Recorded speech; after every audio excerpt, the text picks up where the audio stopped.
Com ja sabeu, estem al mes d'abril, que és el dia de la Diada de Sant Jordi, i us volíem recomanar des de l'escola uns llibres per poder llegir. Començarem pels més petits de l'escola, per als nens d'educació infantil.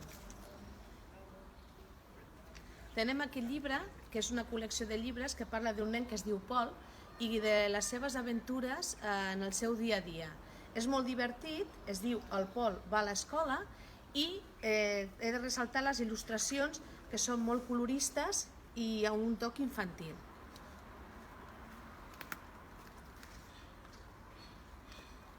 Pels de cicle inicial, que ja són una mica més grandets, he triat aquell llibre que es diu La princesa i el drac i que és molt original per les il·lustracions que, com podeu veure, tenen tres colors: negre, blanc i vermell.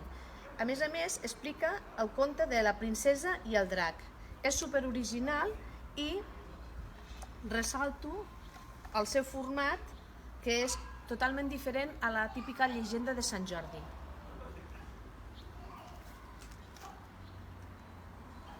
Pels de cicle mitjà, he agafat aquell llibre que es titula El diari d'en Greg, mala sort, que parla la història d'un nen que es queda sense amics i s'aventura a veure com pot aconseguir amics nous.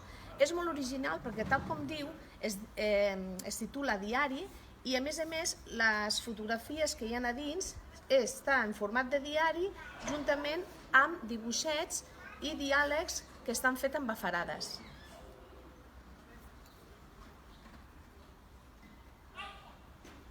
Pels de cicle superior hem trobat aquell llibre que es diu L'Albert i els coloms missatgers, que és també molt bonic.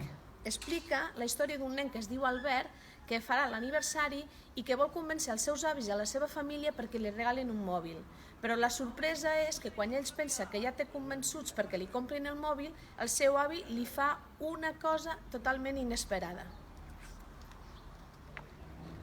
I per acabar, pels més grans de l'escola, que són els d'ESO i BAT, he triat aquell llibre que es diu El niño de la cima de la montaña, que està escrit pel escriptor John Boyne, que és el mateix que va fer el niño del pijama de ratlles.